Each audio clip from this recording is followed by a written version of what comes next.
ہے دست قبلہ نما لا الہ الا اللہ لا الہ الا اللہ لا الہ الا اللہ لا الہ الا اللہ۔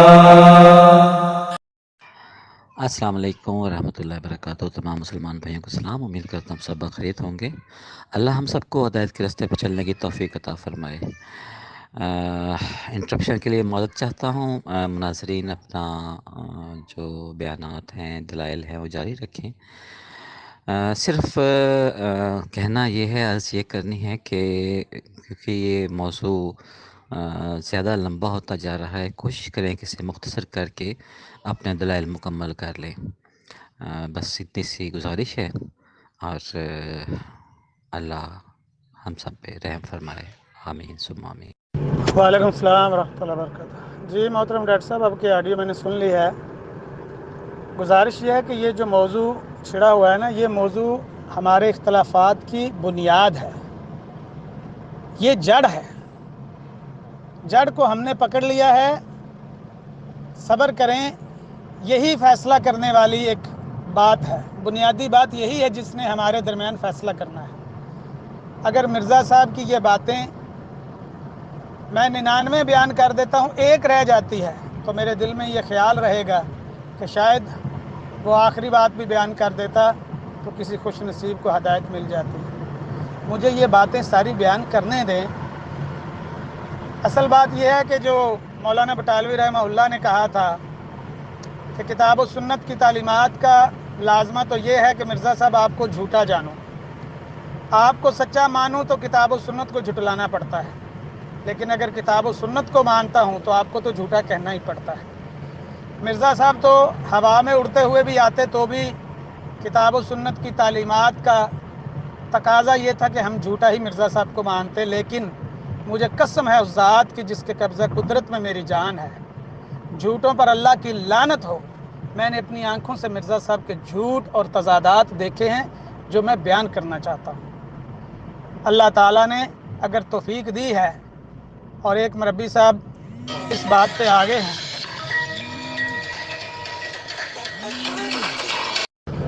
جی معذرت چاہتا ہوں ڈاکٹر صاحب، ایک ٹیلی فون کال آ گئی تھی بیچ میں عرض کر رہا تھا کہ ابھی تو میں شروع ہو رہا ہوں، ابھی تو میں نے 3-4 باتیں صرف بیان کی ہیں، بہت سی باتیں بیان کرنے کی ضرورت ہے۔ اتنی باتیں ہیں کہ انشاءاللہ یہاں اس گروپ سے لوگ کہیں گے کہ یار میں اور آپ اپنی بہو کو یہ کہیں کہ اگر تمہارے والدین نے فلاں کام نہ کیا تو میں تمہیں اپنے بیٹے کے ہاتھوں طلاق دلوا دوں گا، تو ہم بلیک میلر ہیں، ہم ظالم ہیں، ہم کسائی ہیں، ہم بھیڑیے ہیں۔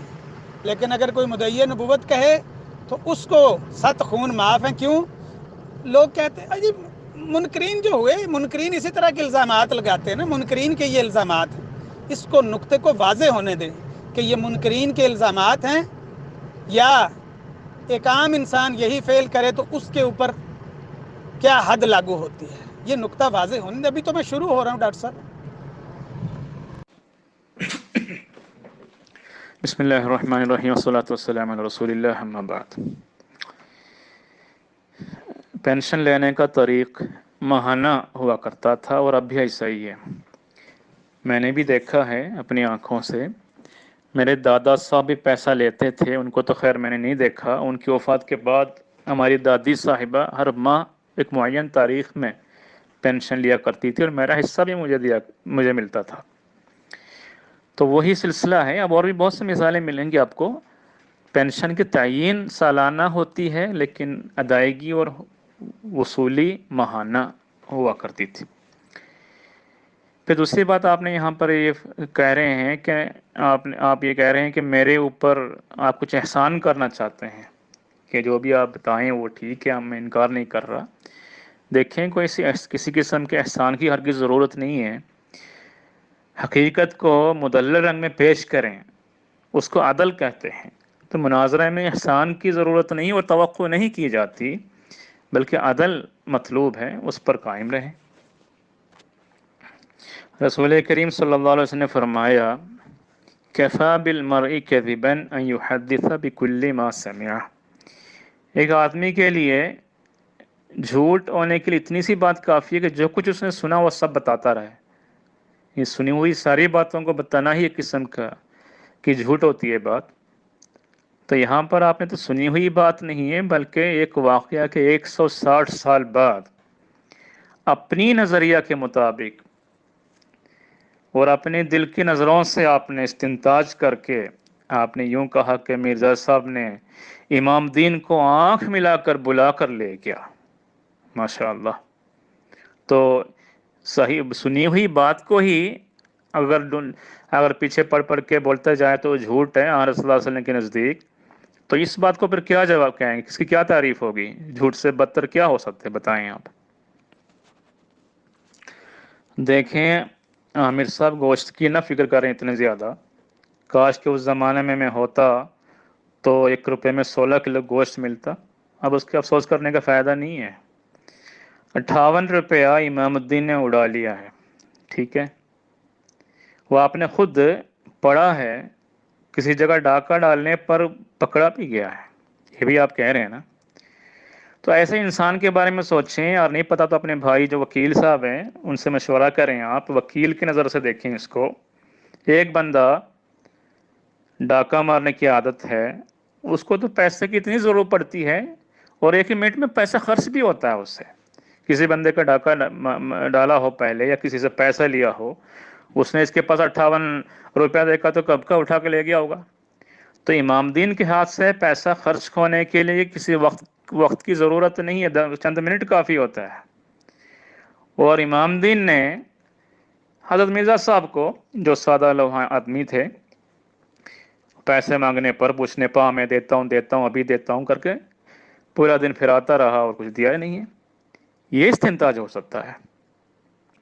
دیکھیں مرزا صاحب نے صرف وہی کیا ہے جو آپ کے آقا و متحد محمد رسول اللہ صلی اللہ علیہ وسلم کیا کرتے تھے۔ اب وہ کیسے ہیں آگے بتاتا ہوں۔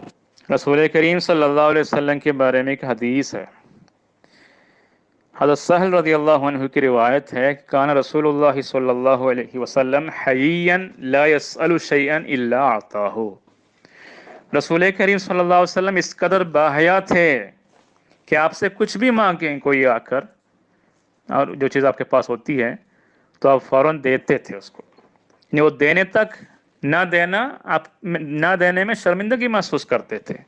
یہ حدیث کے الفاظ۔ تو اس کے مطابق آپ یہاں پر یہ بتا رہے ہیں کہ اس میں اس میں کہ شرم کی بات رہی ہے۔ مرزا آپ کہہ رہے ہیں مرزا صاحب نے شرم کی وجہ سے گھر نہیں گئے، اور پوچھ رہے کون سی شرم کی بات ہے، اور آپ کہہ رہے ہیں شرمندگی اور ندامت صرف اس وقت آتی ہے کہ جب انسان کوئی غلطی کرتا ہو اور ضمیر کہہ رہا ہوتا ہے کہ میں نے غلطی کی ہے۔ نہیں ہے، حضرت صلی اللہ علیہ وسلم کی سنت کے مطابق یہ تعریف ٹھیک نہیں ہے جو میں نے عرض کیا یہاں پہ، کیونکہ آپ کسی نے کچھ مانگا ہو وہ نہ دے پانے پر شرمندگی محسوس کرتے تھے، یہ سنت رسول صلی اللہ علیہ وسلم ہے۔ اور نہیں پتا تو آپ کم سے کم سورہ احزاب کی آیت تو پڑھ لیں، حدیث نہیں پتا تو قرآن تو پتا ہونا چاہیے۔ فَإِذَا طَعِمْتُمْ فَانْتَشِرُوا والی آیت کی تفسیر پڑھیں آپ سورہ احزاب میں جا کے، تو آپ کو پتہ لگ جائے گا شرمندگی اور حیا کب ہوتی ہے، کیوں ہوتی ہے، یہ سب اس میں لکھا ہوا ہے۔ اور یہ بھی درست نہیں ہے آپ کا کہنا کہ امام الدین کے ساتھ مل کر پیسہ اڑا لیا اس وجہ سے شرمندگی ویسے گھر نہیں گئے۔